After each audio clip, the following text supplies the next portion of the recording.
Saya ingin sepakati dulu bahwa sebetulnya kalau kita bicara akhir zaman dengan diutusnya Rasulullah SAW, maka itulah sudah masuk dalam ruangnya akhir zaman itu. Ya, cuma kita belum katakan berakhirnya zaman, kita baru katakan akhir zaman. Ya, artinya apa? Kita berada di penghujung kehidupan dunia, ya, dan akan dekat ke akhir kehidupannya, artinya selesai di dunia ini, karena dengan risalah selesai, maka tinggal umat menjalani sampai batas yang Allah tentukan. Ya, batas waktu yang telah Allah tetapkan, kalau menunjuk kepada waktu spesifiknya, detiknya, menitnya, sampai jamnya, disebut dengan sa'ah namanya, as-sa'ah. Ya. Nanti di periode ini ada kejadian-kejadian, ya, di mana segala hal bisa muncul, ya, bisa terjadi banyak hal nanti kita sebutkan, baik itu nanti huru-hara, baik itu banyak musibah, baik itu nanti selesai kehidupan, wafat, bangkit, sesuatu terjadi. Sesuatu yang banyak terjadi, bangkit dan sebagainya disebut dengan qiyamah namanya. Ya, asalnya qiyam, sifatnya ditambah ta disebut dengan qiyamah. Karena itu nanti peristiwanya disebut dengan yaumul qiyamah. Yaumul qiyamah. Ya. Nanti ada surah Al-Qiyamah, surah ke-75, gitu kan? La uqsimu biyaumil qiyamah. Ini peristiwanya. Tapi kalau kita ingin menunjuk kepada waktunya spesifik, ya, berakhir nih waktunya, selesai, sehingga terjadi kiamat yang dimaksudkan. Kita serap ke dalam bahasa Indonesia menjadi kiamat. Ya, berakhir waktunya disebut dengan sa'ah. Sa'ah menunjuk kepada, kalau sekarang dalam bahasa Arab standar sekarang sa'ah disebut jam. Ya, jam ada detiknya, kan sa'alan. Jam berapa sekarang? Ya, sampai ke detiknya, sampai ke menitnya dan seterusnya, itu menunjuk kepada waktu ini disebut dengan sa'ah. Ya, karena itu teman-teman sekalian, ketika Allah menegaskan kapan terjadi tepatnya terjadi kiamat ini, menunjuk pada waktunya, itu hanya milik Allah Subhanahu wa taala, prerogatifnya. Ya, karena itu di Quran surah ke-31 Luqman, di ayat ke-34, ayat terakhir, hal pertama dari 5 hal yang menjadi hak prerogatif Allah, kalimatnya langsung menggunakan kata sa'ah. Innallaha 'indahu 'ilmus sa'ah. Ini. Kalimatnya menggunakan apa? Sa'ah. Ya, di hadis Muslim, nomor hadis yang ke-8, disebut dengan hadis Jibril, ya, alaihissalam, ketika beliau bertanya mengonfirmasi kepada Rasulullah, ya, Sayyidina Muhammad sallallahu alaihi wasallam, bertanya tentang kapan tepatnya terjadi kiamat. Maka kalimat terakhirnya ketika bertanya tentang iman, Islam, ihsan, mata sa'ah. Mata sa'ah, kapan tepatnya terjadi kiamat? Nabi menjawab, mal mas'ulu anha bi'alama minas sa'il. Kenapa penting saya sebutkan ini? Nah, ada langsung firman Allah dalam Al-Quran, pembukaan satu surah, di surah ke-54 Al-Qamar. Ya, Al-Qamar. Dalam pandangan Allah, Allah menyebutkan bahwa ketika Rasulullah diutus sebagai Rasul di akhir zaman, artinya zaman ini terakhir dalam kehidupan, nggak ada nanti umat yang baru lagi, nggak ada Rasul diutus lagi dan sebagainya. Itu sudah Allah mendeklarasikan satu pembuka kalimat dalam firman yang sangat singkat tapi tajam sekali. Iqtarabatis sa'ah. Iqtarabatis sa'atu wansyaqqal qamar. Quran surah ke-54 ayat yang pertama. Jadi Allah sudah menyampaikan sejak Nabi SAW diutus kurang lebih 15 abad yang lalu, kan? Allah menyampaikan iqtarabatis sa'ah. Ya, masa itu sudah dekat. Ya, jadi sejak diutusnya Nabi, Allah sudah mendeklarasikan, sudah menyampaikan, ya, menginformasikan pada seluruh hambanya bahwa ini kejadian ini sudah dekat. Ya, dengan diutusnya Rasulullah, bahwa zamannya akan berakhir. Cuma dekatnya dalam konteks firman Allah dengan pandangan kita tentu sangat berbeda. Ya, karena dimensinya tidak serupa, sifat-sifatnya jauh berbeda, kan? Maka demikian pula memahami firman Allah tidak menggunakan pendekatan akal manusia. Jangan kita katakan dekat dengan ukuran kita, tidak. Lihat ukuran Allah. Ya, di mana ukuran Allah? Lihat surah Al-Ma'arij misalnya, ayat yang ke-6. Innahum yarawnahu ba'ida wa narahu qariba. Ya, mereka melihatnya masih panjang, kami melihatnya dekat. Kenapa? Karena ukuran waktu di sisi Allah, ya, itu sudah nggak pakai ukuran standar manusia lagi. Beda dimensinya. Ya, kita keluar dari wilayah kita di Indonesia dengan Malaysia sudah beda 1 jam. Ya, kita bisa ke Amerika, ke Kanada, itu sudah beda terbalik. Bisa di sini siang, sana malam. Ya, baik. Jadi apalagi kita ukur dengan konteks kehidupan akhirat. Ya, ya, ketika Allah berfirman, dengan kita di sini ya antara kehidupan di luar bumi, di langit saja misalnya, itu yang sudah tidak ada gravitasi lagi, sudah gravitasi nol, itu perbedaan waktunya sudah berbeda jauh. Makanya ketika Al-Quran menginformasikan fi yaumin kana miqdaruhu alfa sanatin mimma ta'udun, ya ada 1 tahun bisa beda 1000 tahun. Dalam konteks orang dihukum di neraka bisa setahunnya, seharinya serasa 50.000 tahun, sehari bisa 1000 tahun. Artinya kalau Allah katakan misalnya 7 hari, berarti masih 7.000 tahun ya. Ya, 2 hari berarti masih 2.000 tahun dalam konteks terkecilnya, dalam pandangan kita. Tapi kita tidak tahu kapan itu terjadi. Secara singkat, Allah sudah mengatakan bahwa sejak Rasulullah SAW diutus, ini keadaan sudah akhir zaman. Ya kan? 1. Dan sudah mendekat kepada kiamat. Cuma dekatnya itu kapan waktunya, kita tidak tahu. Dalam pandangan Allah dekat, dalam pandangan kita ngitung dari masa Nabi ke sini masih 15 abad, belum kiamat juga. Ya kan? Sekarang belum kiamat juga, makanya jangan tanya tentang waktunya. Ya, yang ditanya persiapan kita apa? Ya, kalau Anda bertanya tentang waktu pada sesuatu yang sudah diatur, kaidah mengatakan sesuatu yang sudah diatur, jangan banyak ditanya lagi. Nanti menjadi semakin tidak teratur keadaan Andanya. Ya, matahari terbit dari timur, tenggelam di darat. Masih Anda tanya, kenapa terbit dari timur? Itu kurang kerjaan. Ya, kurang kerjaan. Ya, kenapa malam gelapnya? Itu kurang kerjaan. Jelas ya? Kenapa? Karena sudah kita mengerti, itu ma'lumun bid-darurah, sudah dipahami. Sudah dimengerti, naluri kita sudah bisa membaca, akal kita sudah mengetahuinya, ditanamkan dalam diri kita. Karena itu, sesuatu yang sudah Allah atur, jangan ikut-ikut mengatur lagi. Ya, Nabi pernah ditanya tentang kiamat, Nabi tanya, bagaimana persiapan kamu kalau terjadi besok? Jangan tanya waktunya. Karena Allah rahasiakan semua itu, supaya memberikan getaran pada jiwa kita, dan katalis pada diri kita, untuk meresponnya dengan semangat beramal dan menyiapkannya. Itu poinnya.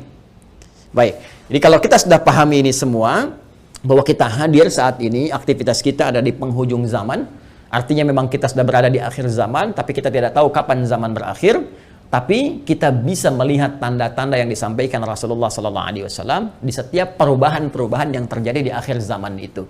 Perubahan-perubahan inilah yang menjadikan kita mesti menghadapi tantangan-tantangan yang dimaksudkan, karena setiap era perubahan tadi itu ada tantangannya tersendiri, tahadiyatnya sesuai dengan karakteristik umatnya. Nah, pertanyaannya, apa yang diinformasikan oleh Rasulullah di zaman beliau berupa tantangan-tantangan sampai perubahan-perubahan setelah masa-masa beliau kemudian wafat, bagaimana prediksi-prediksi yang disampaikan oleh para sahabat, ini yang coba kita uraikan. Dan di antara uraian itu ada yang teman-teman sebut dengan petaka-petaka. Ada yang kita istilahkan dengan musibah-musibah. Seperti apa musibah yang digambarkan itu di setiap waktu-waktu yang berganti sepeninggal Nabi SAW. Itu yang coba kita turunkan. Lalu kita akan mengaji bagaimana Nabi memberikan petunjuk kepada kita dengan izin Allah Subhanahu wa taala, saking sayangnya kepada kita, supaya setiap umat yang mengalami masa-masa itu lulus menghadapi ujiannya. Itulah rahman Allah Subhanahu wa taala. Itulah diantara sifat Rasulullah yang disebut dengan rahmatan lil alamin, saking cintanya kepada seluruh pengikut beliau, umat beliau, maka beliau memohon kepada Allah diberikan petunjuk oleh Allah, begini, setiap era ini nanti akan ada begini, nanti kamu akan hadapi begini, begini cara menghadapinya, begini cara menjaganya. Kalau kita lakukan itu dengan baik, maka Allah akan menyelamatkan kita dari keadaan-keadaan yang dimaksudkan dan lulus kita ujian sampai kita menghadap kepada Allah Subhanahu wa taala. Kehidupan ini sebentar. Ya, sebentar. Jadi kalau kita terlampau banyak mainnya, sayang. Ya, pada akhirnya kan selesai. Karena itu patut kita menata diri dengan baik supaya maksimal kita bisa hadapi. Nah, mari kita turunkan. Kalau sudah paham ini, mohon maaf ya, saya izin hapus dulu. Bismillah. Saya berikan kesimpulan dulu sejenak. Jadi jangan lantas nanti diartikan akhir zaman, kiamat gitu kan. Padahal kita juga sedang di akhir zaman sekarang. Dan Rasulullah diutus Rasul akhir zaman. Sekarang kita ustadznya ustadz akhir zaman gitu kan. Dan kalau ada presiden akhir zaman, menteri akhir zaman, lihat lurah akhir zaman, termasuk juga sekolah-sekolah akhir zaman dan sebagainya. Tapi zaman itu sampai berakhir seperti apa tahapan-tahapannya, bagaimana ujiannya, itu yang kita lihat ya. Di kesimpulan pertama, 1 tentang akhir zaman sudah kita bahas ya, adalah satu era terakhir ya, era terakhir dari umat manusia yang beraktivitas ya kan di bumi. Ini dia era terakhir dari umat manusia yang beraktivitas di bumi. Jelas ya? Nah, ditandai dengan diutusnya rasul terakhir yaitu Rasulullah Sayyidina Muhammad sallallahu alaihi wasallam, kan? sallallahu alaihi wasallam. Kemudian karena siap Rasul itu membawa petunjuk, juga diberikan petunjuk berupa hudan terakhir. Itu berupa Al-Quran. Karena Al-Quran pun ketika diturunkan Allah menyebut dengan hudan. Buka Quran surah kedua Al-Baqarah di ayat 185. Syahrul Ramadan alladzi unzila fihi al-Quran hudan linnas. Ya, hudan linnas wa bayyinatin minal huda wal furqan. Baik, sekarang dari sejak diutusnya Rasulullah sudah masuk akhir zaman, bagaimana perjalanan? Nah, kalau kita turunkan dari sini di masa Rasulullah SAW, Rasul ya SAW sampai dengan kita sekarang, ya. Sampai kita sekarang di masa kini kurang lebih ada sekitar 15 abad. Nah, sekarang kita akan bicara tentang bagaimana Rasulullah SAW menyampaikan tentang berita-berita nubuat. Nubuat itu tentang berita besar yang terjadi dibawa oleh utusan. Ya, orang menyampaikan nubuat disebut dengan nabi, pembawa berita besar. Beritanya disebut dengan naba, karena itu ada surah An-Naba. Ya, amma yatasaalun 'anin naba'il 'azim. Ya. Nah, ini nanti ada nubuat-nubuat beliau yang disampaikan kepada para sahabatnya, terlacak sampai dengan ke kita tentang peristiwa-peristiwa yang terjadi di masa-masa sampai mendekat kepada waktunya berakhir, as-sa'ah, ya, as-sa'ah. Ya. Ini karena akhir di sini akhirnya selesai gitu, nggak bisa ditulis lagi, dan karena kita di sini ya dekat ya, tapi kan nggak tahu masanya kapan. Jadi kurang lebih ginilah ya, supaya agak ngeles sedikit bahwa papan tulisnya udah nggak cukup. Jadi gini ya, teman-teman sekalian, saya turunkan ke sini. Baik, sekarang saya beri contoh begini misalnya. Ya, ini hadis yang populer saja, saya langsung ambil dari hadis riwayat Muslim.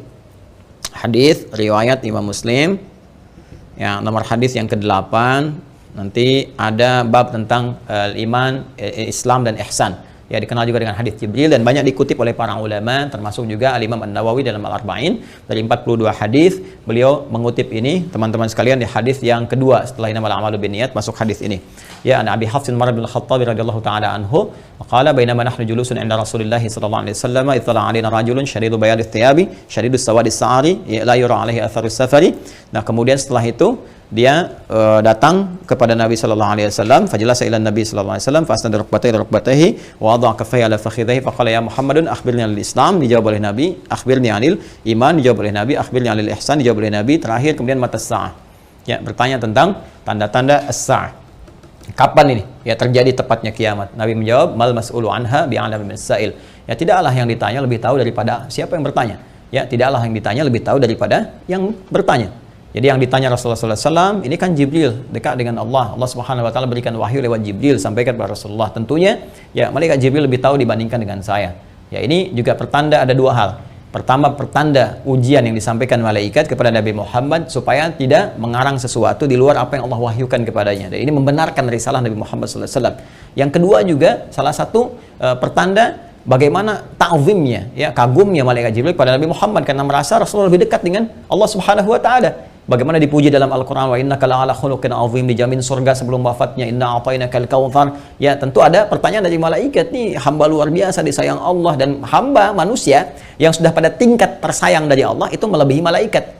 Karena itu ketika Adam alaihissalam ya diuji oleh Allah, diminta, ditanya ini apa, ya, Al-Baqarah di ayat yang ke-31 itu, wa 'allama Adam al-asma'a kullaha, dan seterusnya sampai ayat 33, maka malaikat kan diminta sujud hormat. Ayat 34-nya, wa idz qulna lil malaikati isjudu li Adam fasajadu, gitu kan? Maka mereka diminta sujud hormat kepada Adam alaihissalam. Apalagi Nabi Muhammad sallallahu alaihi wasallam dengan segala puncak ketakwaan dan kedekatannya kepada Allah, maka mengkonfirmasi malaikat karena melihat bagaimana kedekatan Rasulullah dengan Allah Subhanahu Wa Taala. Tapi tetap Nabi dengan tawadhu mengatakan, mal mas'ulu anha bi'alam minas sa'il. Ya, kemudian bertanya an amaratiha, maka akhbirni, ya, an amaratiha, maka sampaikan kepadaku. Ya, informasikan maksudnya kepada malaikat Jibril ini supaya didengar oleh sahabat-sahabat yang lain dan disampaikan kemudian kepada generasi setelahnya sampai dengan ke kita. Ya, apa tanda-tandanya? Nah, ini tanda-tanda umum, teman-teman sekalian, yang mencakup kehidupan secara umum, baik itu dialami oleh ahli Quran ataupun bukan ahli Al-Quran. Jadi, ada masa-masa kehidupan dari sejak zaman Rasulullah nanti terus yang akan mendekat kepada as-sa'ah, berakhirnya kehidupan. Apa diantaranya? Ini banyak hadisnya ya. Ini saya baru ambil salah satu, gitu kan? Salah satu. Maka dikatakan misalnya antali dalam rabbataha. Bagaimana seorang pembantu melahirkan tuannya. Ya, di sini para ulama ada yang memahami sesuatu dunia menjadi terbalik. Ya, suatu dunia menjadi terbalik. Kalau kita lihat tekstual kan nggak mungkin, oh, pembantu kok lahiran tuan, kan nggak mungkin. Tapi ada yang mengartikan banyak hal. Ya, keadaan menjadi terbalik. Ya, misalnya, mohon maaf ya, kan biasanya tuan yang mengatur pembantu, sekarang pembantu ngatur tuan. Ya, jadi nanti ditafsir dengan hadis-hadis lain, ketika yang benar disalahkan, yang salah dibenarkan. Kemudian pembantu melahirkan tuan, ada yang mengartikan dengan perzinahan, ya selingkuh antara pembantu dengan tuan, dengan majikannya dan sebagainya, atau majikan memanfaatkan tuan dan sebagainya. Ya, ada kalimat-kalimat seperti itu. Wa antaral khufata wa alata. Ya, kemudian Anda bisa melihat kata Nabi sallallahu alaihi wasallam bagaimana pada masa itu orang-orang Baduy yang ya dari jauh dari pedesaan tiba-tiba mendapatkan sesuatu yang luar biasa sampai ya tatawaluna fil bunyan, lomba mendirikan bangunan. Ya, ini ada yang memahami bahwa orang yang biasanya mengembala kambing, artinya orang-orang yang desa dari jauh dari apa yang tidak terbiasa dengan hal-hal yang mewah, tiba-tiba sibuk dengan kemewahan-kemewahan. Ya, kemudian nanti ditafsir di hadis lain, orang-orang berlomba-lomba dalam urusan dunia, sampai orang-orang desa pun ada ikut-ikutan, ya, pengen terlibat dalam konteks dunia dan sebagainya, yang biasanya mereka hidup dalam keadaan-keadaan yang serba sederhana dan sebagainya. Jadi situasi-situasi ini situasi umum. Ya, nanti ada hadis terkait dengan banyak menyebar penyakit-penyakit yang menular, yang jarang ada obatnya dan sebagainya. Ini masih persoalan-persoalan umum yang dengan umum ini dialami oleh semua orang. Artinya mau ahli Quran, bukan ahli Quran, ya akan mengalami peristiwa ini. Ya, saat kebenaran mulai tertukar, saat macam-macam dan seterusnya lah. Ya, tapi alhamdulillah kita nanti masih dilindungi dengan hadirnya hadis-hadis lain. Ya, masih ada ulama-ulama. Walaupun nanti mesti hati-hati ketika ulama banyak yang diwafatkan Allah Subhanahu Wa Taala. Sekarang kurang lebih sudah di atas 400 dari situasi pandemi saya di Indonesia saja.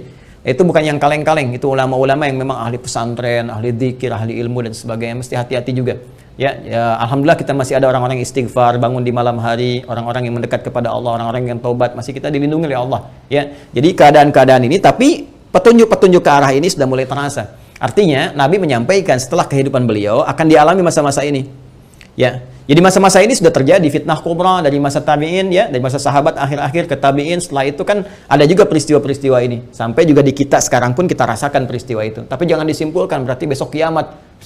Jumat lagi gitu ya. Nah, jangan-jangan ngambil kesimpulan gitu juga. Ada variabel-variabel lain yang harus kita pahami, tapi kita mesti waspada. Ini berupa fitnah. Ini yang saya maksudkan. Ini ujiannya. Ujiannya. Ingat nanti ya, ada fitnah, ada musibah, ada bala, ada ibtala, itu beda-beda. Ya, itu beda-beda. Nah, ingin saya katakan bahwa ini ujian kita di sini. Ini ujian kita. Karena ini ujian kita mesti lulus, teman-teman sekalian. Nah, sekarang dan jangan langsung kita pahami ini kiamat besok ini, tidak. Nabi ingin mengatakan di masa depan ada tantangan-tantangan tuh akan begini. Dan ini kalau tantangan-tantangan ini nggak bisa dihadapi, sudah ini akan menjadi variabel yang mempercepat terjadinya kiamat. Artinya cepat menuju ke arah ini. Ya. Kalau orang udah nggak bisa dikendalikan, nggak ada orang jujur semua, orang semua berperilaku maksiat, orang semua berperilaku fahsya, mungkar dan sebagainya, ini mempercepat. Tapi kalau kita bisa lulus ujian-ujian ini, minimal rahmat Allah kita dapat.